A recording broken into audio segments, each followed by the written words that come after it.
Okay, welcome everybody. Thank you for joining us in our podcast. Today, we're going to be interviewing these lovely students to talk about what it's like to be Native today. So I am your host, Angel Molina. And a little bit about myself is that I'm from the Betty Fairfax High School. I blinked out for a bit. I'm a senior, and I am affiliated with the Gila River Indian community. And to start off, fun, a little icebreaker, I'm going to popcorn to Arlo. Why? Introduce yourself, please. I'm Marlo Morales. I go to Central High School. I'm a soon-to-be freshman, and I'm incredibly nervous right now. Woo! And then, Arlo, please popcorn. I popcorn over to Evelyn. My name's Evelyn. I'm soon to be a freshman going to Central. And yeah. What are your tribes? Oh, I'm Hispanic. Hispanic. Okay. Thank you. Okay. Thank you for joining us today, taking time out of your day. So, as I said earlier, today's topic is what is it like to be Native today? So, to start off for myself, I grew up on the Gila River Indian community for all my life, basically. I used to attend Gila Crossing, which is a reservation school for preschool and kindergarten. So all I known was just natives all around me.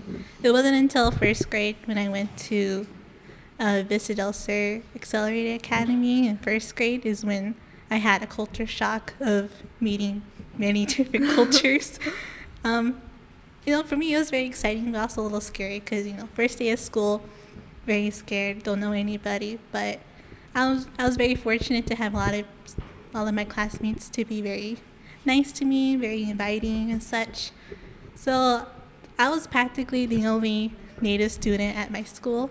There were some other Native kids, but they're like a few years older than me and such, so I didn't really have much guidance. And especially for my cousins, they went to that school first. So, but they're just all very nice and helpful. Like, you're going to be okay. You're going to make it. Did you ever make any friends? Yeah. Okay, yeah. I made some friends along the way. I was very shy, so I didn't get to be as open as I wanted to be back then. But it wasn't until in sixth grade when my mom started pushing me to join community events such as the Akimelatan Pipash Youth Council that serves students from 13 years old all the way to 21 years old to help and serve on a community and basically get a feel what it's like to be in a council. So we hosted many different events. I was very shy. I feel like I did my best to represent my district, which is District 7. We're a couple colonies. I did our best to promote our culture in a heavily Octum world at that time. But I gained a lot of support and gained a lot of confidence through that and made a lot of networking, meeting different people from various tribes and such. And then at school, middle school, I was still very the shy kid, so I didn't really do much to promote Native culture and such. It wasn't until high school when I also had, I guess, a reverse culture shock where I saw a lot of Natives at school hanging out with other minorities and such. So to me, it just felt, whoa. There were so many Natives here at this school. I don't really know how to interact with them, but luckily a lot of advisors, teachers were very welcoming with open arms and basically go out there, interact and stuff. So it's okay. At first, did you when your mom made you in sixth grade, did you want to or you were just I hated it.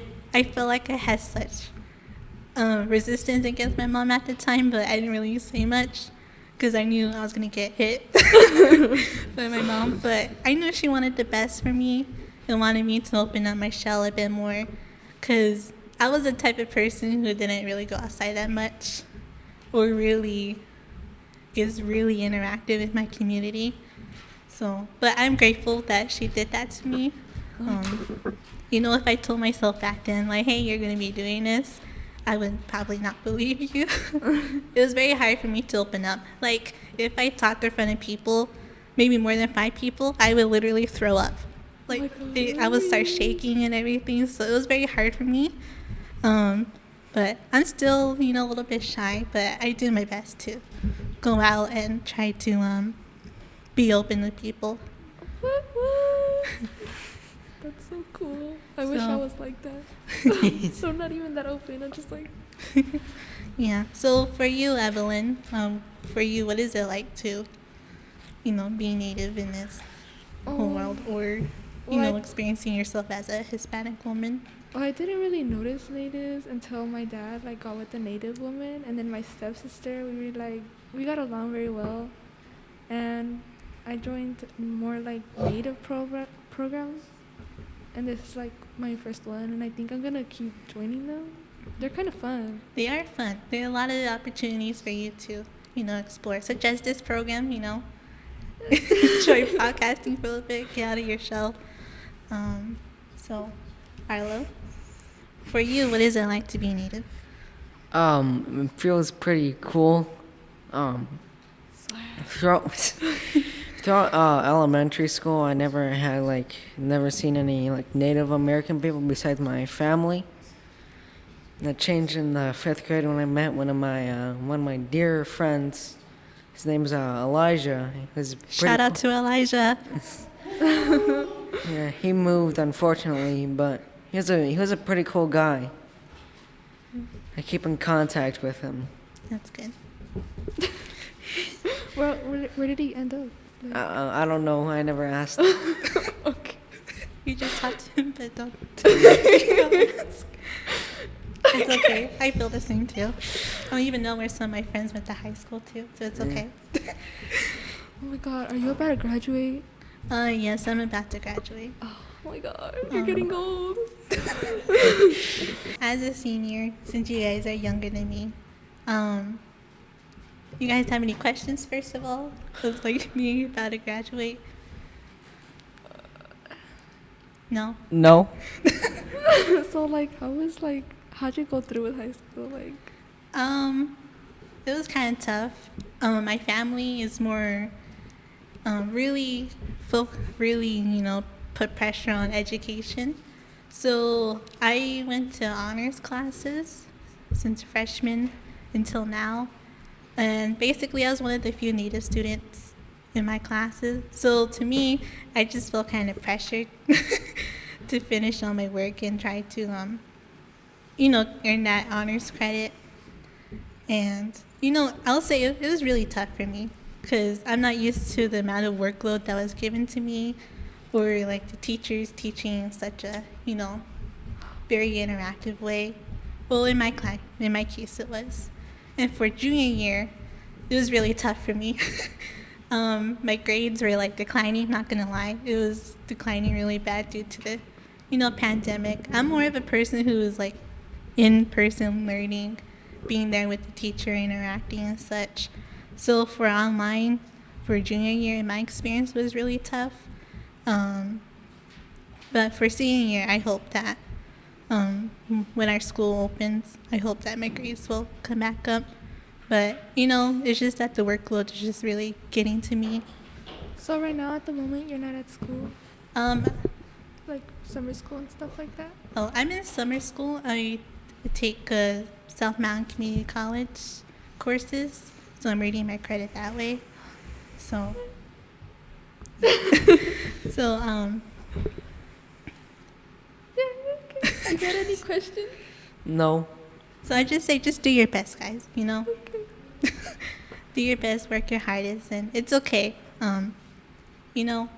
There's other options for you in the world, besides college, like trade school and such. Oh yeah, are you going to college? Most likely, yeah. Oh, okay. Okay, so we're gonna wrap it up now. Very Okay. short session. So I'm gonna say my goodbyes now, and I hope that you guys, succeed through high school, especially you, Arlo. You're just starting Okay. high school, and it's gonna be fun. High school is gonna be fun. I will tell you that.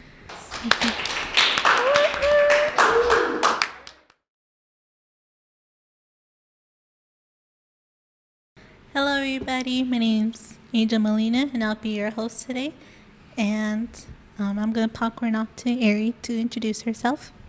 Hi, my name is Ari. I'm a junior at Bioscience High School, and I'm Mexican and a part of the Tono Atom and Apache tribe. Ooh. I popcorn Phoebe. Okay, hi, I'm Phoebe. I'm currently going to Alhambra High School. I'm also a senior, and I'm half Native and half Mexican, and that being Apache and Navajo. I popcorn Alicia. Hi, I'm Alicia. The high school I go to is Beatty Fairfax. I am a sophomore, and I am Hopi and Mexican. Nice. So, as we introduce everybody here, I'm going to be presenting you guys a question, which is, what is it like to be Native today? So, let's start off with Phoebe. Well, I don't really know that much about my culture. Like, I never really knew, even being Mexican. So, just growing up, it was kind of like hard. But also, I never really paid attention to it. So, it wasn't that much of a struggle. But once I wanted to find out more about it, it was more hard. So, I think it's difficult being like half and half because it can be hard to like fully fit in with like your native relatives as well as like your Mexican relatives, so it can feel like out of place and kind of like living in the two different worlds in a way.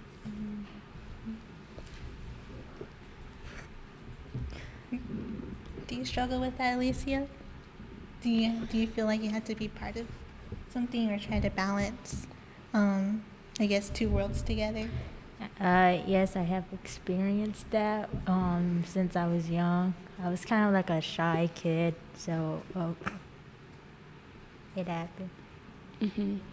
I think in the native world especially, it can be like very welcoming, while in like the American world, it can be a little lonely just because like going to school, like you guys said before, I was like the only native person in my entire classroom, and it was just kind of like, even now I just notice like I'm the only brown person in the room, so it could be like really feeling like an outcast, but still I wouldn't like want to be not native. I still love being native. Yeah. For me, since I was young, I was kind of shy, but I was also like kind of like an extrovert.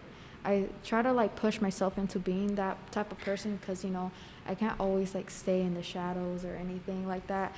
So just me being a talkative person now, it's a lot more easier to like get around with people and also learning other cultures too, even though it has nothing to do with mine. I would also like to know about like the native culture, everything, even talking to my mom, anybody that I know, like relatives about the culture, like the food, like how the way they dress and everything. It's a lot more easier that way, but yeah. When I was like young, I was always shy. I barely made friends. I only made like 2 before I moved my schools, and then I moved once more. Then that's when I found my friend in 5th grade. She's Navajo, and she's still my friend to this day. But now I feel like I now fit in. Yeah.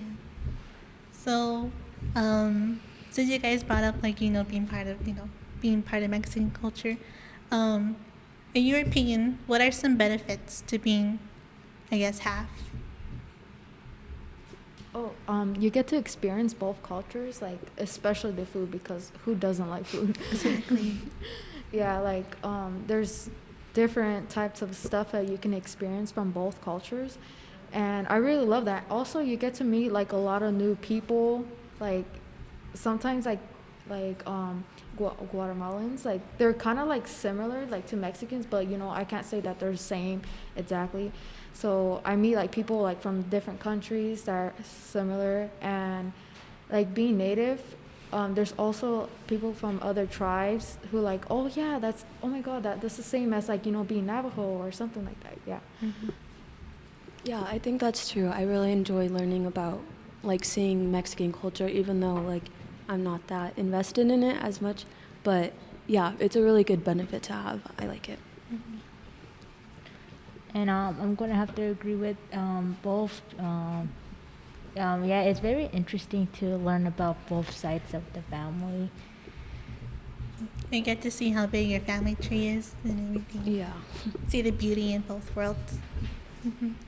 So we're gonna wrap it up now. So if you guys have any final sayings before we end the recording, say your goodbyes. Bye. Bye.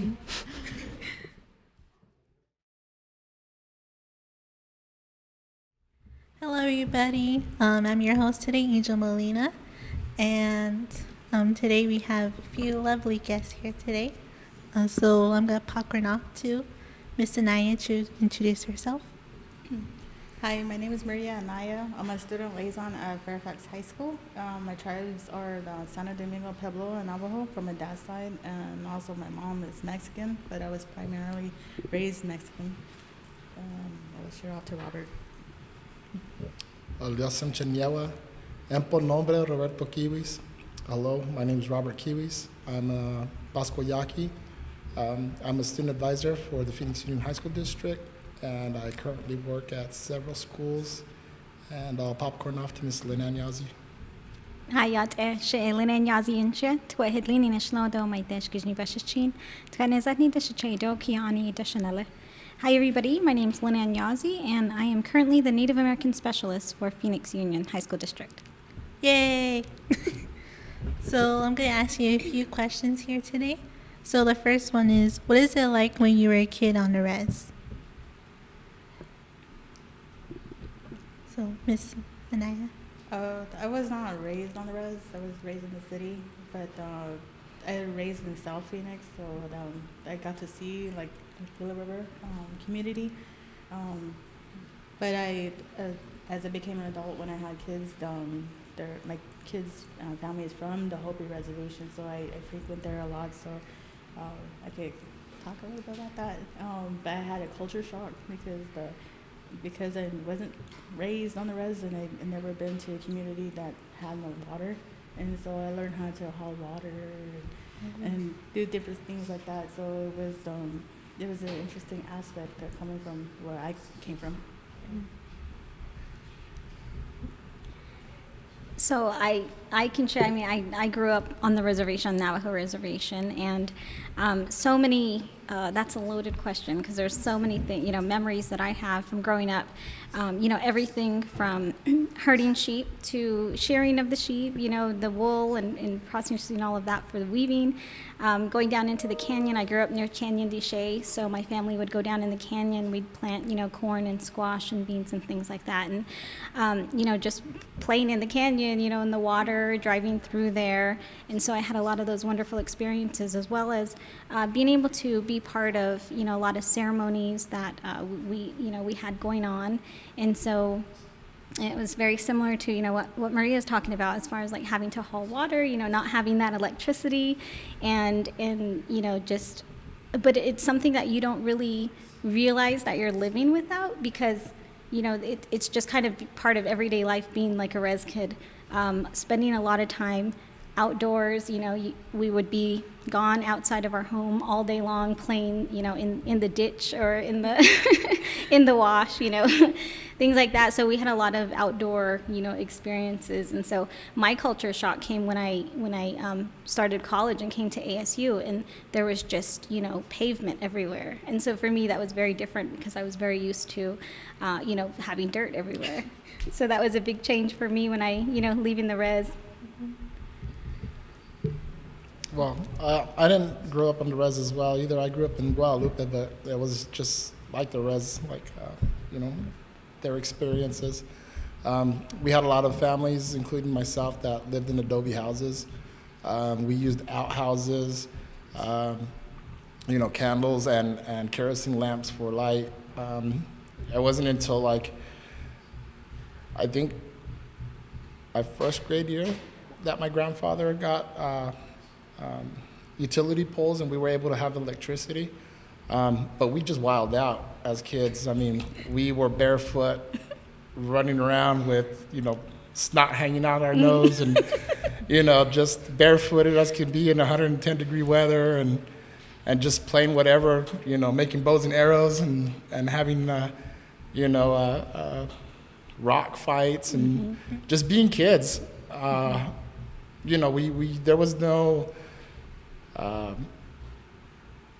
was no adult per se to tell us what, when we were playing around outside. They would tell us, go play outside, and the adults did their thing and we did our thing. Unless it came to cultural stuff, then that's when the adults and the children would come together and share different ideas and share stories and stuff like that. That's what I remember as a kid. My grandfather telling us a lot of stories, doing a lot of practice for Pascola dancing with my uncles and my cousins. But yeah, it was just, like Lynn and Miss Maria said, there was no,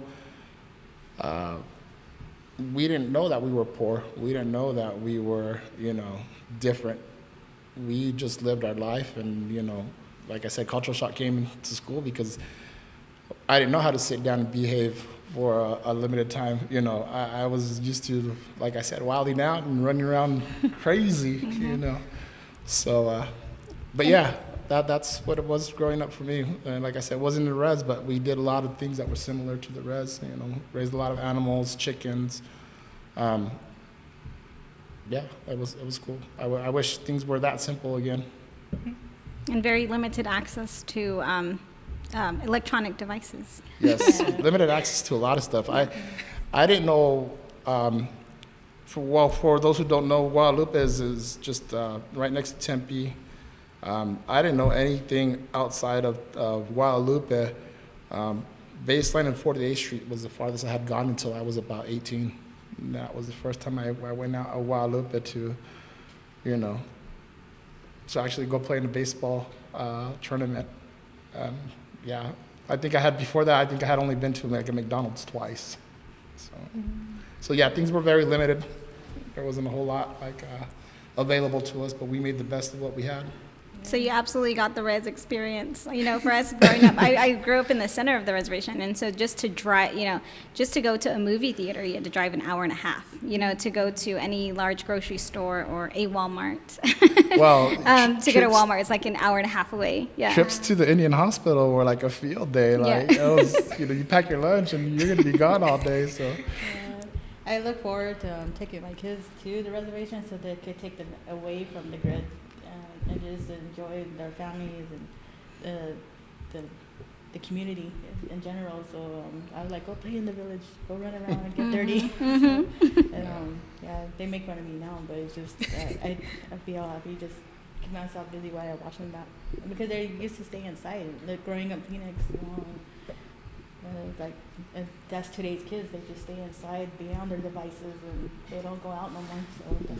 So I enjoy them when they grow up. Yeah, it's nice to go out and play, with the rocks, get scraped a few times. Yeah. Just enjoy, just being out there without any, congestion from, cars or buildings and such. Yep. So next question I'll give to you guys is, what advice would you give to the youth? I'm sure you have many, but. So, yes, a lot of different things that we could say, but I think one of the biggest things that I always try to, let the youth know is that that the youth have a voice. You have a voice, and it's very important, and it's very valid. And I think a lot of times, when adults make decisions, we make decisions based off of what we experienced as kids. And although some of those things might, still be pertinent, there's a lot of it that has changed. And I think that's what's important for youth, to be able to express themselves and share, information that's important. And is relevant to them, so that we as adults, those of us who provide these type of programs and this type of support and assistance, we're here to assist with whatever the student needs. And so that makes it difficult when that's not expressed. So all we're going off of is what we assume you need, So, advice to students also is just to learn how to be resourceful.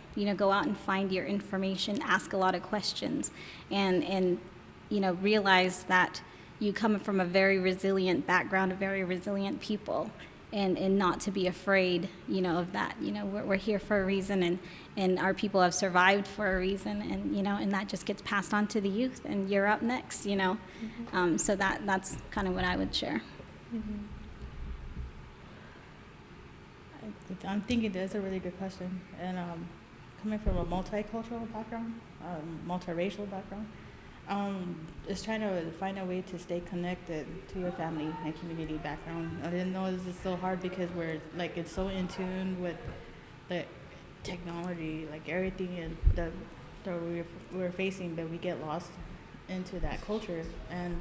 And so I know, like, as a teen, I didn't know the native background, and so I had to find ways to learn that, and I had to even being raised Mexican, I had to go to my grandma and really listen to her stories, because you learn there's even in the Mexican culture, there's the indigenous storytelling, and you just have to be creative and just listen, I know my grandma used to talk about medicine usage, that's all indigenous, and or family pictures, and I found out my family coming from Mexico, they were living in mud houses and mud straw houses, so that's something indigenous. So, but from my dad's side, so I had no knowledge of the Santo Domingo or Navajo, so I had to wait until college. So, even though if you don't learn it in high school, you could learn, there's the internet, you could learn it, and participating in the native programs, but also try your best to, if you're going to college, there's a lot of classes, American Indian Studies, you could learn, and that's how I did it, and that's how I stayed tuned to the indigenous side, and so that's my advice, is just to try to stay up, to try to inform yourself. So my advice to today's youth would be stand up and be proud of your culture. Make it a call to action. With technology these days, you can reach anybody nowadays. So there shouldn't be an excuse for people not to know your culture, or, or for you to share what your culture means to you. In my culture, there's a lot of stuff that we're not allowed to do, like take pictures and recordings and stuff like that. And there's a big divide between our culture, between the elders and the youth, because our culture's dying, our language is dying. There's only, I believe, a few hundred families that speak the Yaqui language. So the problem comes in is do we share our culture through, sharing pictures, videos? The Yaquis down in Mexico have actually started, sharing pictures and videos of the ceremonies down there. So, there's been talk about doing that up in Guadalupe, because, like I said, our culture's dying. But it shouldn't be, because our youth should be carrying our traditions and our stories and our music and everything, and like I said, just make it a call to action to where, you don't sit on your hands and just wait for, somebody to acknowledge your culture or whatever. You need to get out there and promote it yourself and say, hey, this is who we are, this is what we are. We've been here for thousands of years. We've survived, plagues. We've survived, natural disasters. We've done all that. So my advice to youth is just, stand up, represent who you are, represent, your culture, and help take whatever you learned in school and through technology and apply it so that you can push your culture and just get it out there. And it's not like you're trying to convert people into, this or that, but just put it out there and say, hey, this is my culture. It's beautiful. I belong to a specific tribe where we have our own language, we have our own culture, we have our own religion, we have, our own recipes for food. We didn't go out and get all that from other cultures. This actually, we came up with these recipes, we came up with this language, we came up with these stories, we came up with this way of life. So my advice is just get out there, promote it to to everybody, make it a call to action, and like I said, don't just stand and sit on your hands. Get out there and do something about it, put it out there. Listen to your elders. Yes. And the final question I pose to you guys is, what's one thing you are still working on? I'll go first on that one. Identity. Identity, because like Miss Maria, I'm half Hispanic and half Yaqui. I'm a dad, I'm a grandfather, I'm a friend, I'm an uncle. I'm all these things in one, and to me, it's still hard for me to identify who I truly am in different situations. Like I tell the kids that I work with, I wouldn't give you any advice I wouldn't give my kids, or I wouldn't set that example that I wouldn't want you to follow. So in all those situations, like I always tell my kids, you have to be a good example because somebody's always watching. So again, that's where, with me, identity, how to identify, how to approach different situations, for example, when I go to Guadalupe and I visit my grandmother, and what are the proper customs,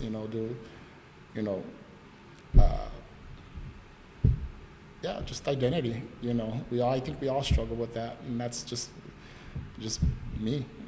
That's just what I struggle with is my identity. I want to say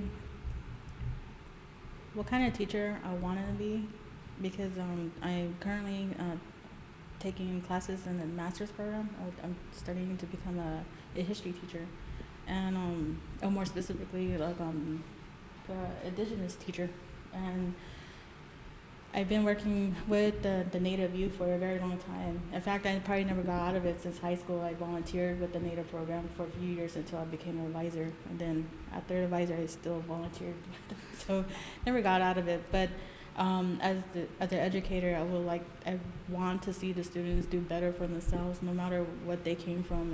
And how can I, as an educator, what can I do to help these students to keep them motivated, to help them understand they have opportunities waiting for them. One conversation I had, actually my oldest daughter, who just graduated Fairfax last year, she's studying to become a robotic engineer at ASU Polytech, and I told her it's great that you're doing this, but when you start doing your projects, I would like for you to start thinking in an indigenous perspective, because we're now entering in the era that our earth is dying, and your engineers, how come your Hopi, your Mexicans, San Domingo, Navajo, on the Hopi side, what's the thing they'll always talk about when they hear their stories during the ceremonies is that they always talk about water. What can you do as an engineer to help sustain the water, because these are real life scenarios that once she graduates, it's going to be more vital for people to start preparing how to sustain as a humanity. So I'm trying to have these conversations, but it's not just my own daughter. I'm just trying to pass that on to other students, so they could go into career fairs, so they could take it back to the communities and help the communities to sustain themselves. So that's my take on that.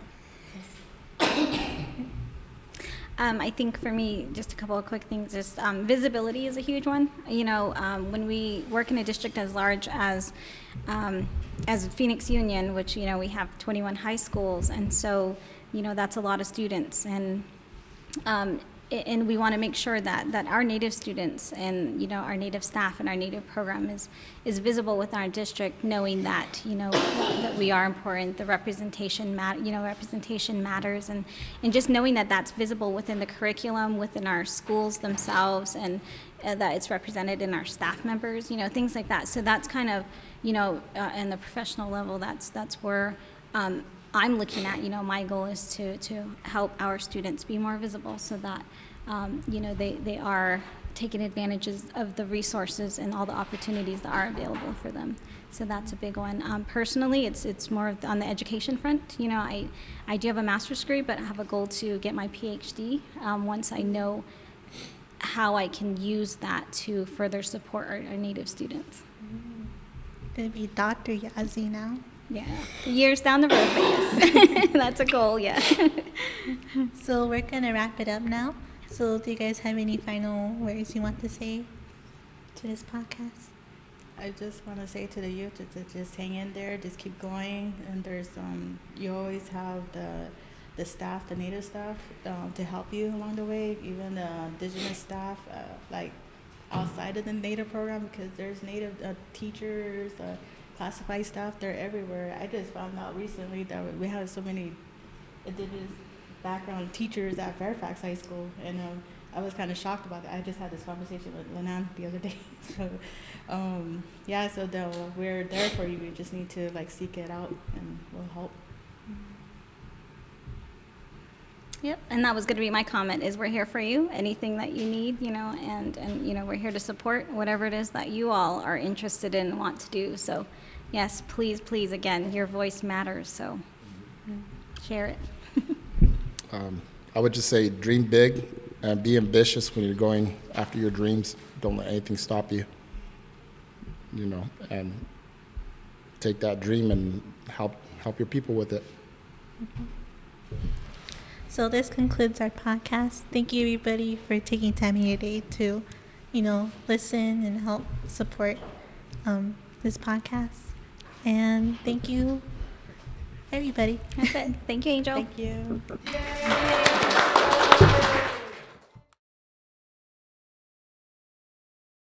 Hey everybody, welcome to our live. So I have some guests with me. You want to say hi, girls? Hi, I'm Ariana. I'm Phoebe. So we are at Heard Museum today, and we're doing a Native American program for Phoenix Union High School. And so we're gonna actually call in one of our favorite persons, industrial designer, and get her on to ask her some questions. So our whole topic is about Indigenous identity, and we have two girls here coming from Phoenix high schools here in the district. And so stay tuned, okay? Because I'm gonna try and get our guest on. But you guys want to tell a little bit about yourself while I try to chime her in? Yeah, go ahead. Hi, I'm Phoebe. I'm half Native and half Mexican. I'm Native from the Apache and Navajo. My name is Ariana. I'm also half Hispanic and Native. I am part of the Tomo-Atham tribe as well as the Apache San Carlos tribe. And then where do you guys go to? Oh, did she add me? No. I currently I used to go to Arcadia High School, but now I go to Bioscience High School. I go to Alhambra High School and I'm a senior. Yeah, I'm a junior too. And then can you guys talk about what you guys have been doing the last 3 days here? We're working on our culture and just things about what we should know, and just the basics. Yeah. And how to represent ourselves, and what we're trying to show what we think being Native is and how we see it through creative outlets. Yeah. So we have our very first guest with us. I'm gonna have you guys do a really quick interview, but do you want to introduce yourself? Oh, Yad Esh Eya Brittany Jinian Shia, Ki Ani Nishlan, Tua Haklini Bashishti, Tuatsotni Ada Shache, but Ani Ada Shanilla. Hello everyone, my name is Brittany Jean. It's nice to be here today. It's nice to see you. Hi, I'm Phoebe. I'm Mariana. So I brought you guys on today because, again, you heard a little bit about the girls. I'm going to stand with you guys a little bit. But you heard a little bit, the girls talking about how to creatively express themselves. And I just thought you'd be such a good guest because you're in a creative field, right? So Yeah. I have the girls to ask you some questions, and then you could give a little bit of feedback. So you guys want to start? Mm-hmm. Okay. So we just wanted to know what being Native means to you, in your career and how you express yourself through your occupation? Yeah, so a little background about me. I am an industrial designer. And as far as my identity goes as being a Native person, I think I bring a little bit of a different perspective because um, each part of my life was a little different. I grew up somewhat on the res. I grew up somewhat in the city. I grew up in the rodeo circuit with my family. I grew up, building sheep corrals for my grandma. And I think that's all skills that I learned something, but it wasn't like formal education or it wasn't something I can put on a resume. So I think that all that knowledge is like Indigenous knowledge, no matter where it comes from and how I got it. It's mine because I'm Native, and I bring that into creative spaces. And a lot of people aren't used to like someone being like, oh, let's just make some rope or let's just do this, because that's how we do it on the res. That's how we do it in our family. So for me, being a maker is just bringing my whole world of knowledge as a Native person, and I love it. Yeah. How was it like working, like, being part of your culture and also working like in your career, your job? So I'm super loud. I've always been loud since I was a kid. So no matter where I've gone, I pretty much have been like, I'm here, I'm Native, I'm happy, like I'm angry, like whatever I felt was in the moment. And I think that might be annoying to some people, but I think for me as a Native person, it's really been like, this is me making space. Like these are my boundaries. These are what you have to know. And I think for some people it might have been uncomfortable, but I have to remember that I'm important, and every time I step in the room I might be the only Native person there. So if you want to become an industrial designer for in the future, like I got to set that up for you. I got to be like, I'm Native and I'm an industrial designer, here's my friend, she's Native and industrial designer. So I think of it more as making space for people.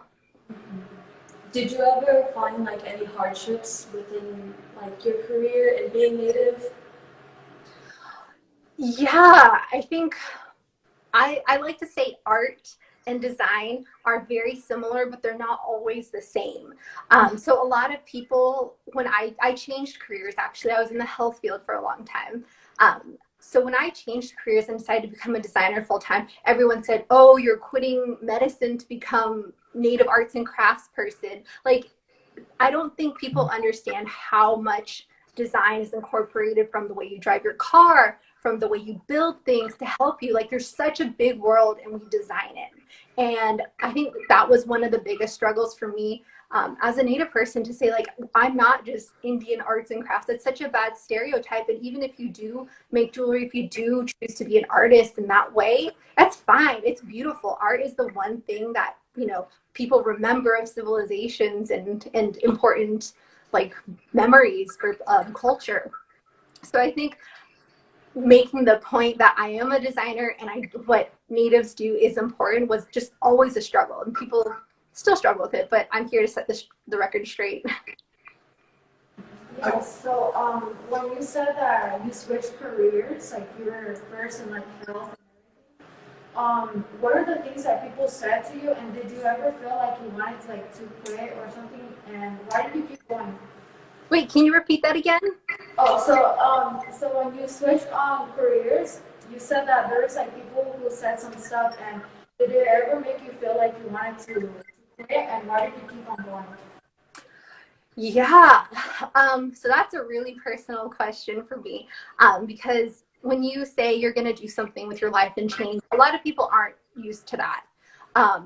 So the way I got creatively involved with people in the past was I used to be like a model, but not like a pretty perfect model. I was just there to, create an image or help people create an image. And I've had family members, I've had all kinds of people be like, oh, you quit your life to be a model and you're not even a model. I was like, okay, none of that is true. You can't write who I am because I did one thing. So I think a huge part of me moving forward was keeping contact with my networks of people who like Indigenous CC and all these great programs who continue to like help you grow as whether you're an artist, a creative, a designer, whatever you are in life, they are going to help you. And I think that's the way to keep going, because people are going to call you this, they're going to call you that, and maybe they do it by accident. Maybe they do it to be hurtful. We don't know their story, but the important thing is to surround yourself by people who know who you are and are going to listen to who you are as a Native person and as a creative. So how have you like shown your like Native self through your like what you make in your industrial design?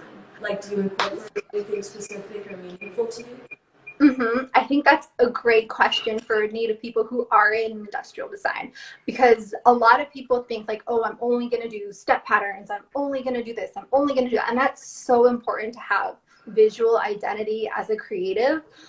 But as far as like how I use design to help my community, and that's, I think, the best way I tell people like I'm a Native designer, is that I use my design skills and translate it into ways of giving back. And that's how I do it. For instance, the Navajo Nation has a scholarship website to help promote and like support people who want to go to college and also vocational schools, so that people can have careers and jobs and economy. And I think it's great, but there is some systems that are just not that great in supporting students. It might even make them not want to apply.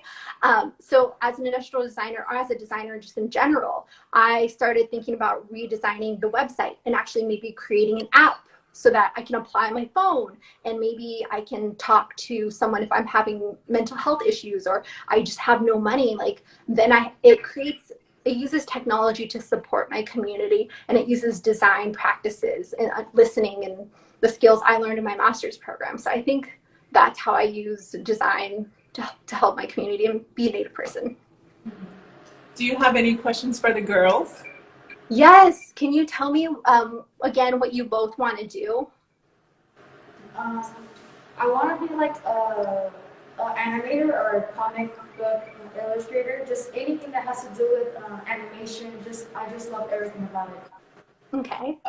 For me, I used to want to be in the medical field, but I like decided to like go more into like a creative lane because I felt like I would be more comfortable and happier in that kind of field. You and me are gonna talk later, honey. Yeah, but yeah, I actually want to go into industrial design as well. Awesome. So the biggest thing I can tell you both, that from a creative standpoint, you can always focus your life and be like, I want to be an animator, I want to be a comic book artist. You can have these titles and passions, but you always need the basics. And that kind of starts with documenting your process, documenting your work. Even if it's bad work, that's the stuff people want to see. If you look at process books from like animators or comics, like one of my favorites is Avatar: The Last Airbender. You know the show? Yeah. They have a process book where you see all how characters came to be. That's going to be like your bread and butter. So my biggest thing would be like start documenting everything. How is being a Native industrial designer?